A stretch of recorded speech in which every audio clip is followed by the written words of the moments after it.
You were told prayer is supposed to change things, but look around you. Has anything truly shifted? You've whispered your petitions into the vast emptiness, hoping for a response. You've knelt in supplication, bowed your head in reverence. You've closed your eyes, waiting for a sign, a shift in the cosmic balance. And yet, the universe persists, seemingly unaltered, unmoved by your pleas. Here's the truth they conveniently leave out, the secret they guard with fierce determination. The prayer you were taught, the one drilled into you from childhood, was never intended to yield results. It was carefully crafted to keep you perpetually seeking, eternally begging, forever dependent on self-proclaimed authorities who claim dominion over your spiritual life. It was designed to maintain the status quo, to keep you subservient and under control. But there exists another prayer, a forgotten language of the soul. One that doesn't plead or beseech, but commands with unwavering authority. A prayer that possesses the power to move mountains, to mend the broken, to breathe life back into the departed. Jesus wielded this prayer before every miracle, without exception. It was his secret, his key to unlocking the divine potential within. And they ceased teaching it the moment they grasped its immense power. Because this prayer doesn't cultivate humility, it ignites sovereignty. It doesn't transform you into a servant. It awakens you as a creator. It empowers you to shape your reality, to manifest your desires, to become the architect of your own destiny. The instant you rediscover how to speak this forgotten language, the game changes irrevocably. The illusion of powerlessness shatters, and you step into your rightful place as a co-creator with the divine. Welcome back, seeker. You've been drawn here by an irresistible force, a deep-seated knowing that resonates within your very being. Something within you recognizes the incompleteness of the narratives you've been fed, the limitations of the doctrines you've been taught. You instinctively know that the tales spun within the hallowed halls of established religion are heavily edited versions of a truth far more potent, far more radical, and far more liberating. This is the Gnostic Archive, a sanctuary for forgotten knowledge, where ancient wisdom is resurrected and breathes anew. It's a gathering place for the initiated, those who dare to remember what the world has desperately tried to bury. And today, we're lifting the veil on the most suppressed spiritual technology in human history. The prayer that transcends mere supplication, the invocation that requires no begging. These are the words that align the speaker with the very source of creation, the ultimate power from which all things originate. If you're ready to relinquish the role of the eternal asker and step into the empowering reality of becoming, then stay close. Listen intently, for what you're about to hear will forever alter the way you interact with reality. It will reshape your understanding of yourself and your place in the cosmos. And if this transmission resonates with the divine spark within you, if it ignites a flame of recognition in your soul, then let the algorithm know. Share this knowledge with others who are ready to awaken.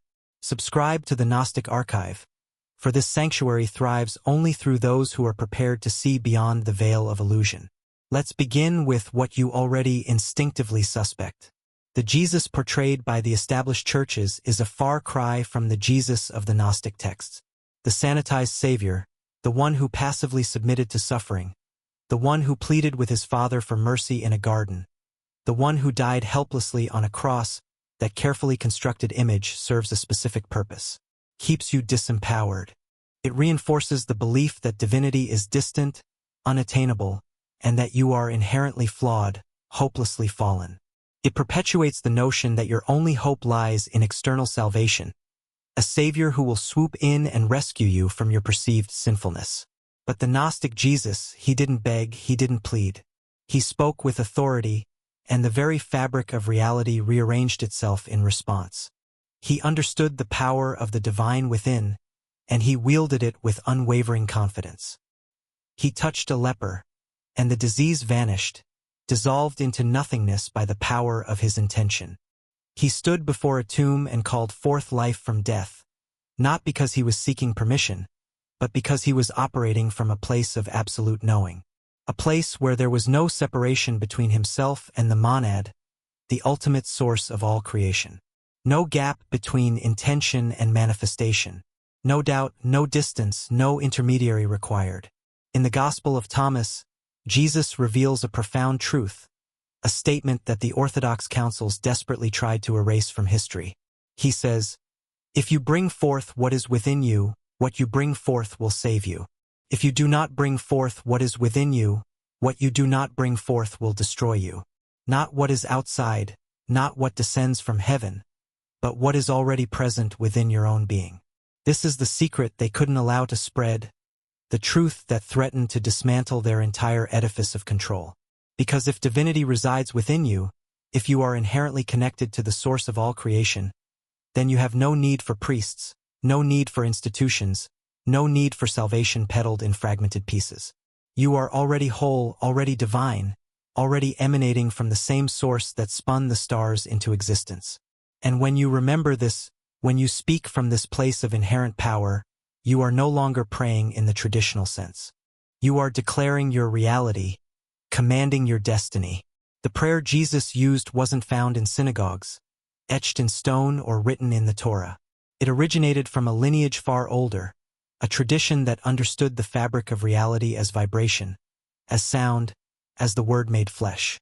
In the beginning was the Logos, not a story, not a metaphor, but a frequency, a harmonic pattern that condensed into matter. And those who knew how to speak that frequency, how to resonate with the creative pulse of the universe, could reshape matter, could heal the sick, could transmute the mundane, and could even resurrect the dead. This is what the Gnostics called gnosis, not blind belief, not unwavering faith, but direct knowing. The kind of knowing that doesn't merely hope for miracles. It creates them. Now, listen carefully, seeker, because this is where the transmission becomes increasingly precise, where the practical application of this forgotten knowledge is revealed. Before performing any miracle, before unleashing the power that resided within him, Jesus engaged in a specific practice that the gospel writers often overlooked or downplayed. He paused. He withdrew from the external world. He sought silence. Sometimes he retreated to the mountains, seeking solitude amidst the towering peaks. Sometimes he ventured into the wilderness, immersing himself in the untamed beauty of nature. Sometimes he simply turned inward, delving into the depths of his own being.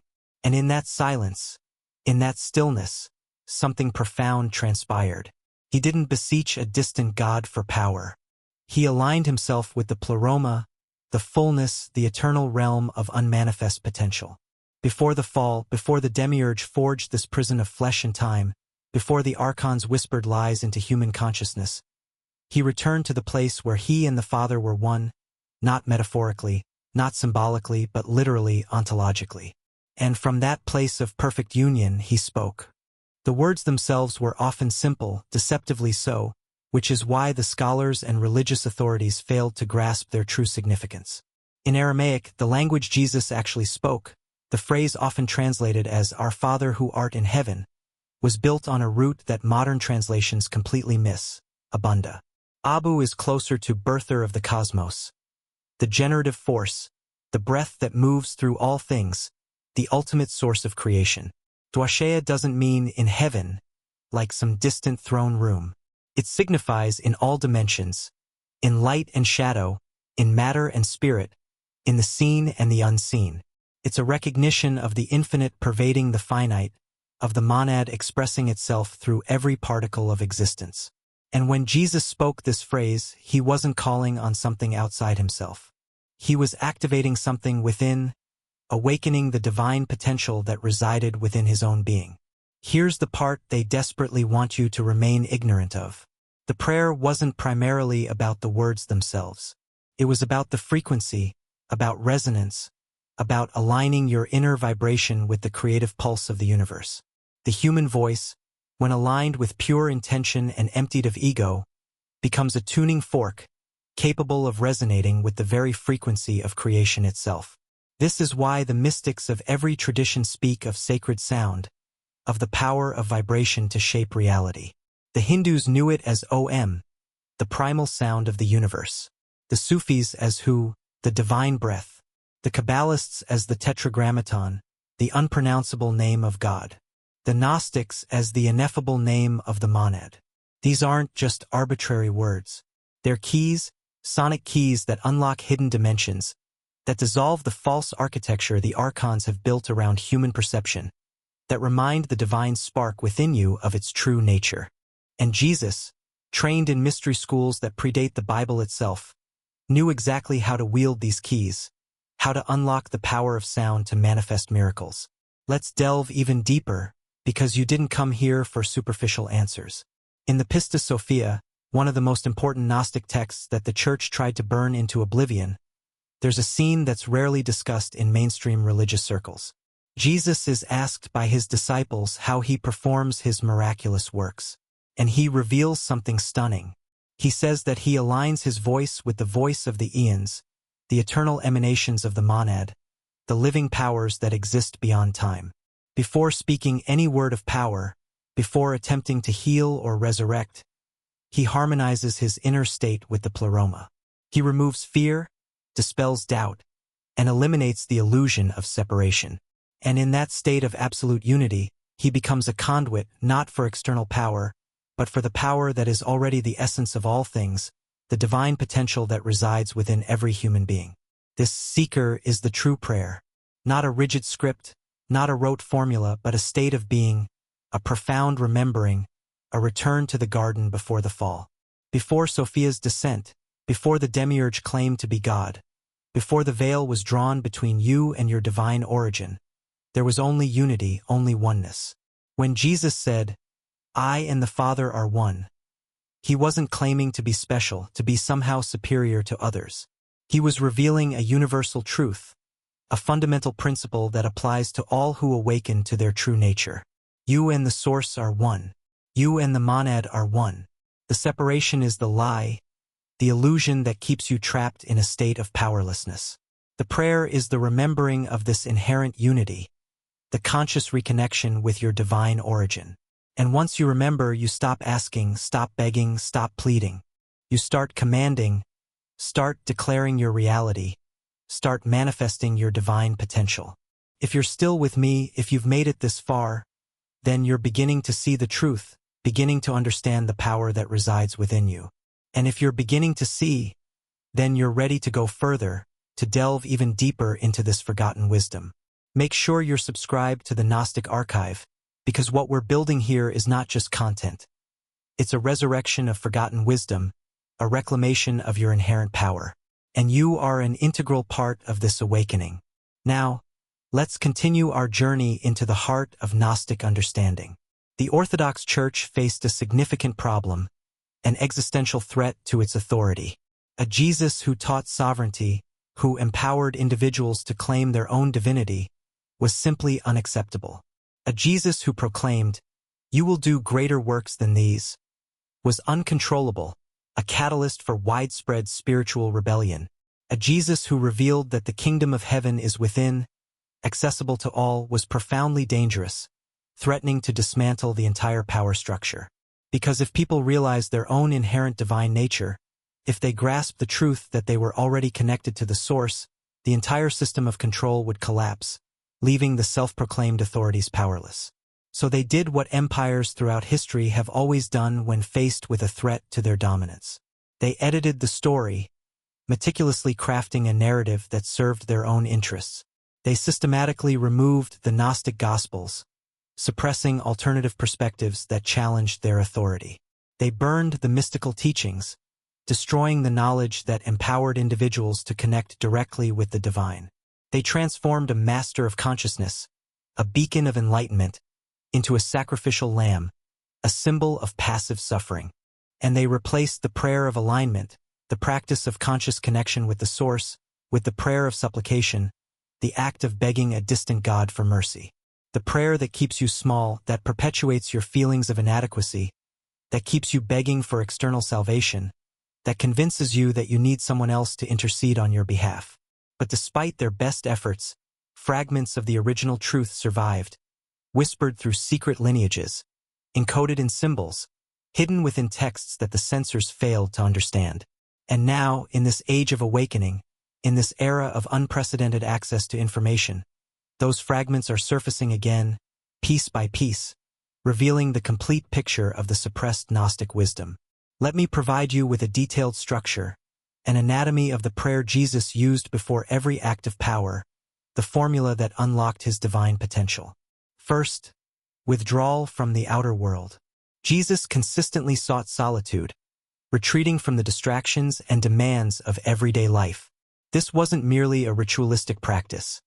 It was a necessity, a crucial step in accessing true power. Because the outer world, with its constant bombardment of sensory input and external stimuli, is largely the domain of the archons, the rulers of this material realm, the manipulators of human consciousness. It's the kingdom of distraction, noise, and illusion, designed to keep you trapped in a state of perpetual unawareness. To access true power, to connect with your divine potential, you must first step out of their frequency, disconnect from their manipulative influence. You must retreat to the inner temple, the sacred space within your own being, the place that the demiurge cannot reach, the throne room of your own divine spark. Second, alignment with the pleroma. This is where most people fail in their attempts to manifest their desires. They try to pray, to speak words of power, while still identified with the ego, with the small self, with its ingrained patterns of fear, lack, and separation. But Jesus didn't pray as a mere man, as a limited individual separate from the source. He prayed as a son of the monad, as an embodiment of the divine principle itself. He aligned his consciousness with the infinite, remembering that he was not separate from the source, that his words were the logos itself, the creative force of the universe, that his breath was the breath of creation. This alignment is everything. Without it, your words are just empty sounds, vibrations dissipating into the void. With it, you're weaving reality, shaping the fabric of existence with your intention. Third, the invocation of the sacred name. Every tradition, every spiritual path, has a name for the unnameable, a sound that represents the infinite, a vibration that resonates with the divine source. For Jesus, this name was rooted in the Hebrew mysteries, the Yod He Vav He, the sacred tetragrammaton, the name that was never to be spoken casually, because to speak it was to invoke the presence of the divine, not as something external but as the very ground of your own being. When Jesus prayed, he didn't call on a distant God, a separate entity residing in some far-off heaven. He vibrated the sacred name, the frequency that dissolved all distance, the sound that collapsed separation, bringing him into perfect union with the source. And in that moment, there was no longer a separation between Jesus and God. There was only the one, the unified consciousness of the monad expressing itself through a human form. Fourth, the declaration from knowing. This is the part the translations often obscure, the subtle nuance that gets lost in the literal rendering of the text. When Jesus said, "Lazarus, come forth," that wasn't a request, a plea for divine intervention. It wasn't a hopeful wish, a desperate yearning for a miracle. It was a command issued from the place of absolute certainty, a declaration spoken by someone who knew beyond any shadow of a doubt that life and death are illusions, that consciousness is eternal, that the body is merely a temporary garment that the spirit wears. And when you speak from that knowing, when you align your intention with the divine will, reality has no choice but to comply, because you're not imposing your will on the universe. You're speaking as the universe, expressing the creative power that resides within all things. Fifth, gratitude before the fact. Before the miracle manifested, before the desired outcome became visible in the physical world, Jesus gave thanks. Not for what might happen, not for what he hoped to receive, but for what already was, for the inherent perfection of the divine plan. In the realm of the pleroma, in the field of infinite potential, all possibilities exist simultaneously. Healing and sickness, life and death, abundance and lack, they're all present in the quantum soup of potential reality. And the one who gives thanks before seeing the result, the one who expresses gratitude for the inherent perfection of the present moment, is choosing which reality to collapse into form, which possibility to manifest into tangible existence.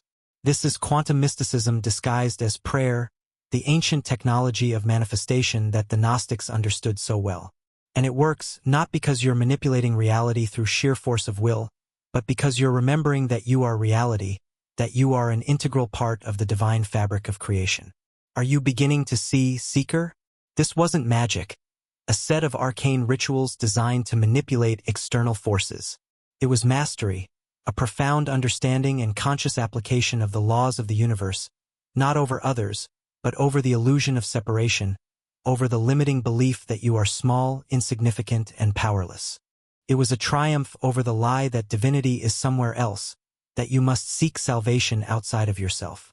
Jesus didn't have power because he was the only Son of God, a unique and exceptional being. He had power because he remembered that he was an emanation of the monad, a spark of the divine fire that resides within all of humanity. And so are you. Now, let's delve deeper into the reasons why this knowledge was systematically suppressed. Because it wasn't just a matter of theological disagreement, a simple difference of opinion on religious doctrine. It was a war, a cosmic struggle for the very soul of humanity, a battle for the control of human consciousness. The demiurge, the false god of this material realm, the architect of this prison of illusion, knows one thing above all else, that if humanity awakens to its divine nature, if people realize their inherent connection to the source, his game ends. His archonic servants lose their grip on power. His carefully constructed matrix of fear and control dissolves into nothingness. So he works tirelessly through institutions, through dogma, through anyone who claims that power belongs to someone else, that you need a priest to reach God, that you need a church to be saved, that you need to confess your sins to an intermediary. All of it meticulously designed to keep you from discovering the one truth that liberates. You are already divine. You are already whole. You are already connected to the source. And the moment you remember how to pray from that place of inherent power, you become ungovernable, impossible to control by any external force. This is why the Gnostic texts were buried, hidden away from the prying eyes of the religious authorities. Why the councils of Nicaea removed entire books from the Bible, suppressing alternative perspectives that challenged the established narrative. Why mystics throughout history were burned as heretics, branded as dangerous enemies of the Church. Not because they were wrong, not because they were spreading falsehoods, but because they were right. And their rightness, their profound understanding of the true nature of reality, threatened the very foundation of the empire of control. So, how do you pray like Jesus? How do you access this forbidden technology, this lost art of conscious creation? Not by mindlessly repeating words, not by mechanically following rituals, but by emulating what he did, by embodying the principles that guided his actions. Step 1. Enter the silence. Remove yourself from the noise of the world, the constant chatter of the egoic mind, the incessant bombardment of external stimuli. Silence the voices that tell you who you are, the limiting beliefs that keep you trapped in the small self. Go inward, into the still point within, into the place where the divine spark within you remembers its origin, its inherent connection to the source. Step 2. Recognize your unity with the source, not as a mere belief, not as a hopeful aspiration, but as a direct knowing, an undeniable truth that resonates within your very being. Feel it in your bones, in your breath, in the space between your thoughts. You are not separate from the monad. You are an expression of it, a wave in the infinite ocean of consciousness. And the ocean's power is your power, the divine potential that resides within you, waiting to be awakened. Step 3. Speak from that place of unity, not from hope, not from need, not from the limited perspective of the ego, but from certainty, from the throne of your own divinity. Let your words be declarations, not requests. Let your voice carry the frequency of creation, the harmonic vibration that shapes reality. Let your intention be so clear, so unwavering, that doubt cannot enter. Step 4. Release attachment to the outcome. This is the paradox, the subtle dance between intention and surrender. You speak with absolute certainty, declaring your reality with unwavering conviction, and then you let go, releasing any need to control the result. Because the one who is attached to the outcome is still operating from a place of separation, still believing that they need to manipulate reality through force of will. But the one who knows, the one who has remembered their unity with the source, knows that the word has already accomplished what it was sent to do. The logos does not fail, cannot. It is the very fabric of reality itself, the creative principle that underlies all existence. Step 5. Give thanks, Not when you see the result manifest, not after the desired outcome has materialized in the physical world, but before. Because in the realm beyond time, in the field of infinite potential, it is already done. And your gratitude is not for a future event, a conditional appreciation contingent upon receiving what you desire. It's for the eternal truth that is always present, always whole, always perfect, regardless of external circumstances. This seeker is the prayer Jesus used, not a formula, but a state of being, a return to your true nature, a remembering of your inherent divinity.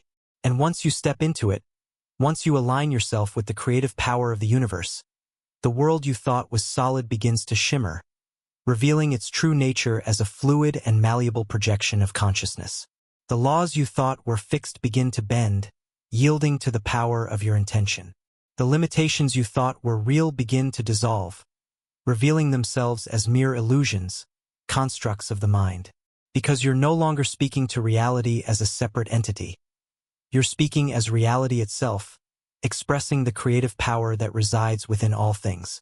If this transmission is landing in your soul, if something ancient within you is stirring, if you feel a resonance with these words that transcends the realm of mere intellectual understanding, then do not let this moment pass. Subscribe to the Gnostic Archive. Share this knowledge with those who are ready to awaken, because the awakening is not a solo journey, a solitary pursuit of enlightenment. It's a collective remembering, a shared reclamation of our inherent divine potential. And every seeker who steps into their sovereignty, every individual who awakens to their true nature, adds light to the collective field, illuminating the path for others to follow.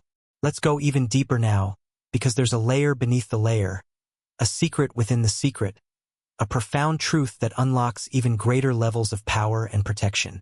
The prayer Jesus used wasn't just for manifesting miracles. It was also for protection. From what? From the archons, the rulers of this world, the beings that feed on fear, doubt, and ignorance, the manipulators of human consciousness. They cannot touch the one who knows, the one who sees beyond the veil of illusion. They cannot deceive the one who has awakened to their true nature. They cannot control the one who speaks from the pleroma, who aligns their intention with the divine will. This is why Jesus walked unharmed through hostile crowds, why he stood before Pilate without fear, why even in his darkest hour, facing betrayal and crucifixion, he remained sovereign, in control of his own destiny. He was operating from a frequency the archons could not reach, a dimension where their power does not exist. And when you pray from that place of unity, when you align yourself with the monad, you step into the same protection, the same invulnerability. The Nag Hammadi texts speak of this, describing the seal of the living, a spiritual imprint that marks those who have awakened to their true nature. The archons can see the seal, and they recoil in fear, because it reminds them of what they have lost, of the pleroma they were exiled from, of the light they can never extinguish. And the one who carries this seal walks through the world untouched by its darkness, not because they are separate from it, not because they are somehow immune to suffering, but because they have transmuted it, transforming negativity into light, fear into love, and ignorance into wisdom. This is the ultimate gnosis, the profound understanding that transcends mere intellectual knowledge.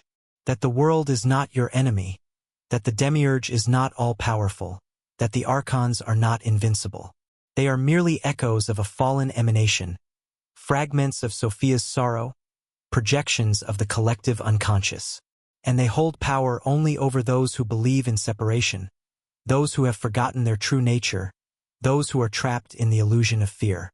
But the one who remembers, the one who prays as Jesus prayed, the one who aligns their intention with the divine will, becomes a beacon of light, a living reminder that the prison has no walls, that the chains are illusions, that the fall was never final, and the return to wholeness is always possible.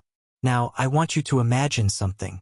Imagine a world where millions of people remembered this forgotten truth, where the prayer of alignment became the default mode of human interaction, where individuals consciously connected with the divine source and expressed their creative potential with unwavering intention, where humanity stopped begging for salvation and started creating a world based on love, compassion, and abundance, where the divine spark within each person ignited, illuminating the planet with a collective consciousness of unity and purpose. What would happen to the structures built on fear, to the institutions that profit from ignorance, to the systems that require your submission? They would crumble not through violence, not through revolution, but through obsolescence, through the sheer force of awakened consciousness. Because a sovereign being has no use for masters, no need for external authority to dictate their actions. A conscious creator has no use for saviors, no need for an external force to rescue them from their perceived sinfulness. An awakened soul has no use for lies, no tolerance for the illusions that perpetuate separation and suffering. This is why they stopped teaching the prayer, why the Gnostic texts were buried, why the mystical lineages were hunted and persecuted throughout history. Not to destroy knowledge entirely, but to delay the awakening, to buy time for the archonic systems to entrench themselves, to solidify their control over human consciousness. But time is up. The seals are breaking. The texts are surfacing. And the ones who remember are gathering, drawn together by an irresistible force, a shared yearning for truth and liberation. You are one of them, seeker, or you wouldn't be here. You wouldn't have made it this far, navigating the labyrinth of misinformation and disinformation that permeates our world. You wouldn't feel the resonance in your chest as these words land, igniting a flame of recognition within your soul. Something in you has always known, the truth that has been hidden for so long. And now it's time to stop pretending you don't, to embrace your inherent divinity and step into your rightful place as a co-creator with the universe. So here's your practice, not a rigid ritual, but a living transmission, a daily act of conscious creation. Go into silence each day, even if just for a few moments, even if it's just a fleeting escape from the noise and chaos of the world. Remove yourself from the outer noise, from the voices that tell you who you are, from the identities that keep you trapped in the small self. And in that silence, remember that you are not the body, not the name, not the story that you tell yourself. You are the divine spark, the emanation of the monad, the logos made flesh, the creative power of the universe expressed in human form. And from that remembering, speak. Speak to your health, to your abundance, to your relationships, to your circumstances. Speak to the reality you want to inhabit, the world you want to create. Not from hope, but from knowing, from the unwavering certainty of your inherent divine power. Not from lack, but from fullness, from the abundance that is already present within you. Not from separation, but from union, from the conscious recognition of your connection to the source. And watch what happens. Not overnight, not in dramatic fireworks, but in subtle shifts, in synchronicities, in doors opening, in obstacles dissolving, in a reality that begins to reflect your inner state, mirroring the divine power that resides within you. This is the prayer Jesus used, the technology they suppressed, the gnosis that sets you free. And it has been waiting for you, patiently waiting through lifetimes, through the long night of forgetting, through the ages of control and deception, waiting for this moment when you would finally remember your true nature and reclaim your divine birthright. The monad does not speak in commandments, demanding obedience and submission. It whispers in recognition, gently reminding you of the truth that has always been present within you. It calls you home, not through fear, but through love, the unconditional love that knows you were never separate, that the fall was merely a dream, a temporary illusion, that the return to wholeness is not a journey, a long and arduous quest for salvation, but a shift in perception, a conscious realignment with your true nature. And the prayer is the key to that shift, the sonic vibration that unlocks the door, the frequency that dissolves the veil, the word that was in the beginning and remains in you now, waiting to be spoken, waiting to be expressed. So speak, seeker. Speak as Jesus spoke, not to a distant God, but as the God that lives within, not in supplication, but in sovereignty, not in doubt, but in the certainty of one who knows.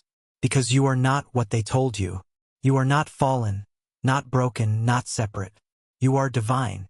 You are eternal. You are the pleroma, the fullness of being experiencing itself through the temporary vessel of flesh. And when you truly remember this inherent divinity, when you offer your prayers from that place of empowered knowing, miracles cease to be anomalies, rare exceptions to the rule. Instead, they become the very fabric of reality, the natural and expected unfolding of existence. They are what spontaneously arise when consciousness awakens to and reclaims its boundless potential. It is when that divine spark, long dormant within, bursts into flame, illuminating the path forward. It is when the ancient prayer, the one deliberately obscured and forgotten, is once again spoken aloud with conviction and understanding. This archive, this Gnostic sanctuary, has been a safe haven for those souls who relentlessly seek truth beyond the deceptive veil of illusion. It is for those who steadfastly refuse to accept the manufactured lies that imprison the spirit, and for those who carry within them the faint but persistent echo of remembrance. If this transmission, this carefully curated collection of forgotten wisdom, has stirred something deep within your being, if you have felt the electrifying pulse of an ancient current flowing through these words, then I implore you, do not attempt to navigate this profound journey in isolation. Subscribe to this channel. Join the growing gathering of awakened souls. Become an integral part of the unbroken lineage of those who valiantly refuse to forget the truth of their own divine nature. Because the next episode, the next revelation, is already prepared and waiting. Another carefully guarded secret is poised to be unveiled. Another fragment of the original unbroken gnosis, the direct and experiential knowing of the divine, is ready to resurface into conscious awareness. And you are invited, not as a mere follower blindly accepting dogma, but as a fellow initiate, an equal participant in the unfolding mystery. You are invited as one who already carries the indelible seal of the living God within, as a seeker who, through unwavering dedication, is rapidly becoming a knower. The prayer, the key to unlocking your true potential, is now yours. Embrace it, use it, speak it aloud with unwavering conviction. Become the embodiment of that prayer. Let it permeate every aspect of your being. And watch with awe and wonder as the seemingly solid and immutable world you once believed to be fixed and permanent begins to dream itself anew, reshaped and reformed by the power of your awakened consciousness. Until we meet again in this sanctuary of shared seeking and remembrance, remember who you are. Remember the celestial realm from which you originated. And, above all, remember the potent prayer that holds the power to move mountains, both literally and figuratively. The very prayer that Jesus, the master teacher, so effortlessly wielded. The prayer that those in power deliberately stopped teaching, actively suppressing its transformative potential. The prayer that is and always has been your inherent birthright. Go now, empowered and emboldened, and speak creation into being.